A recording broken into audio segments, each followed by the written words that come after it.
NFL season's weird. Between surprise MVP candidates, players taking the next step, players taking a step down, this quarter of the NFL season has been freaking amazing. Absolute cinema. And if you don't like it, you don't like NFL football. And what I've been thinking is, who have been the best players so far a quarter way through the NFL season? And we're going to have a little bit of a subsection of a top 10. And this top 10 is most likely to be a rapist. Number 1, Deshaun Watson. Number 2, Deshaun Watson. Number 3, Deshaun Watson. Number 4, Deshaun Watson.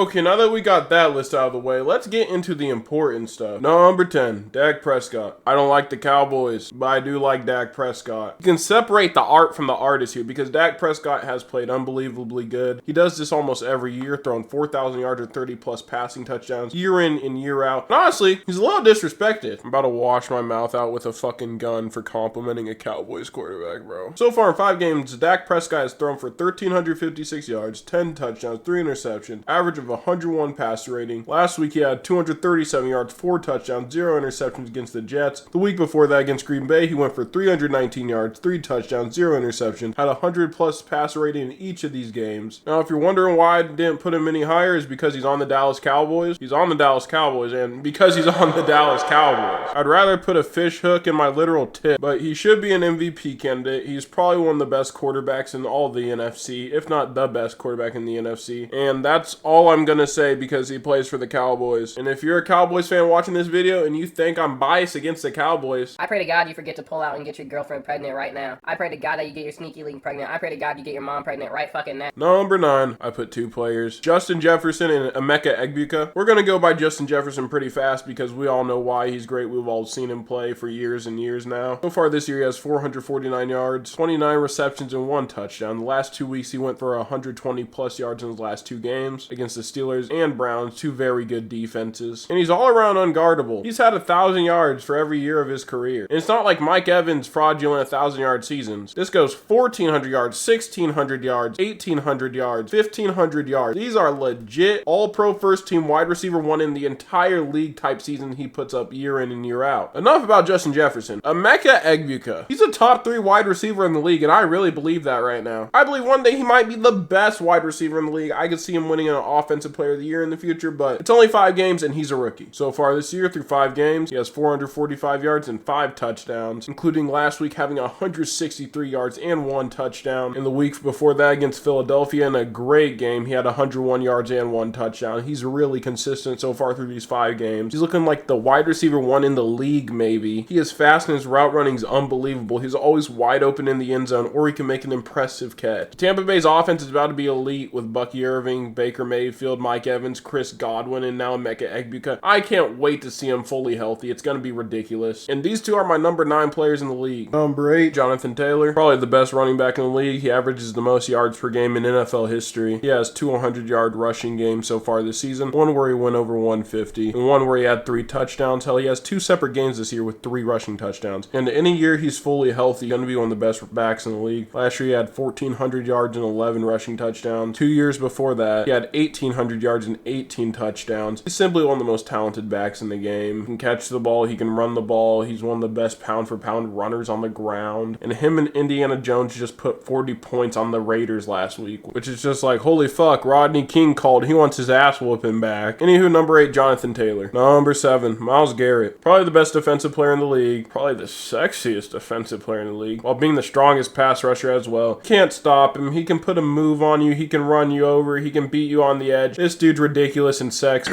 So good at his job. So far this year he has 4 sacks in 5 games. The last 2 games he didn't register a sack, but I'm sure he'll have better games. He was my pick to win Defensive Player of the Year. He might not due to a player we'll name later, but he's leading one of the best defenses in all football for the last few years in the Cleveland Browns, and he's really the only reason the Cleveland Browns even stay afloat or are a competent team. This is the only consistent thing about the Cleveland Browns for the last 20 years. But if Myles Garrett has another 14 plus sack season, this is probably the right place to put him. If not, at the highest, I have him as my number 2 player in the league because I value defensive players a lot. But Myles Garrett's number 7 for me. Number 6, Patrick Mahomes. Now.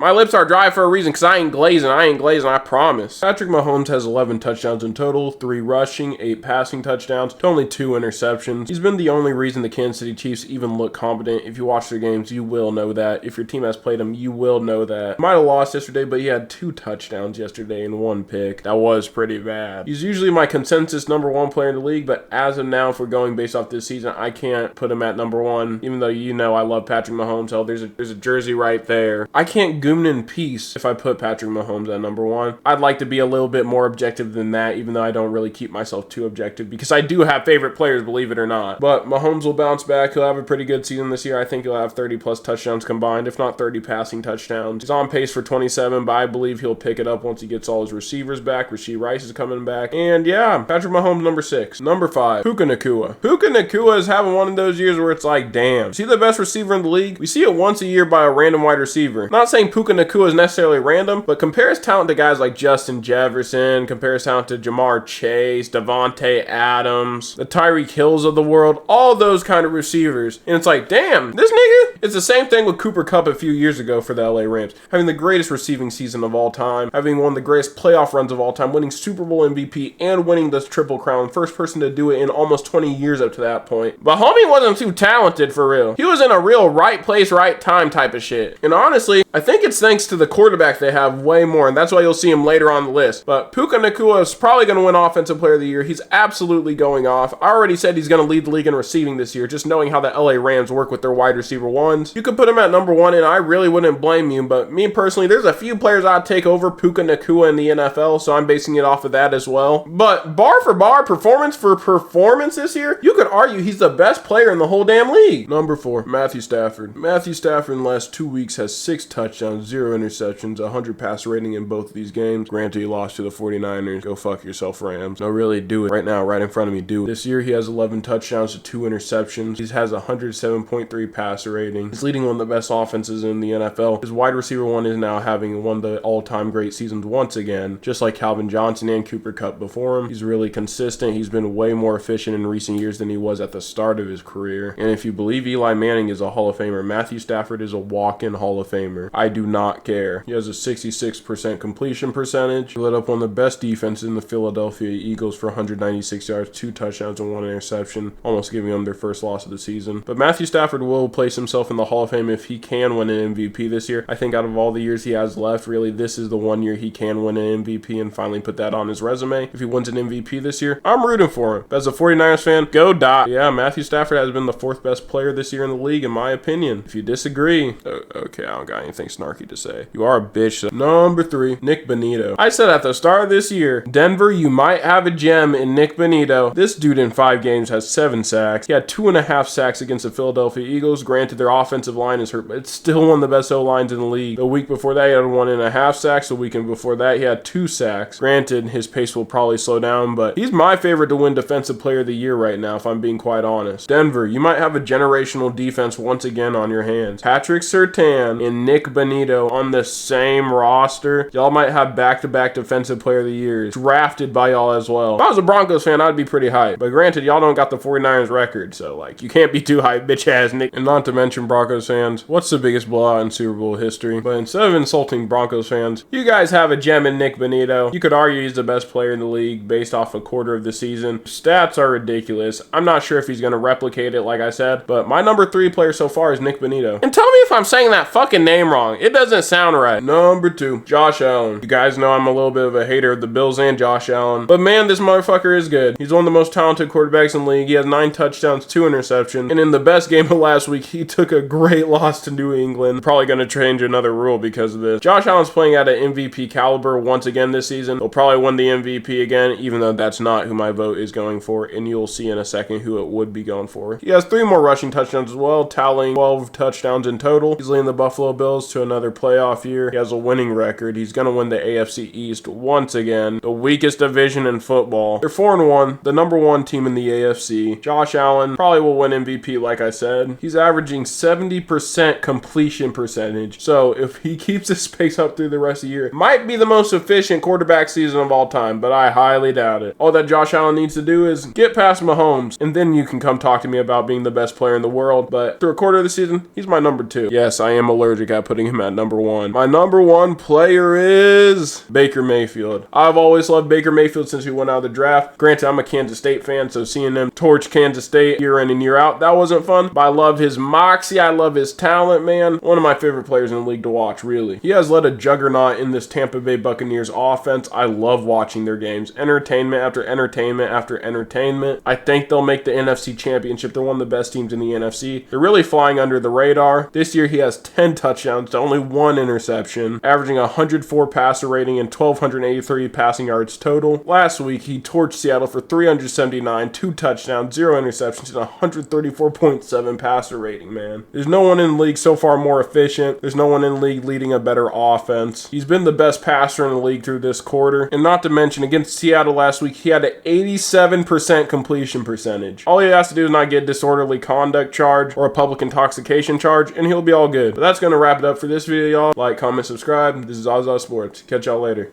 Peace.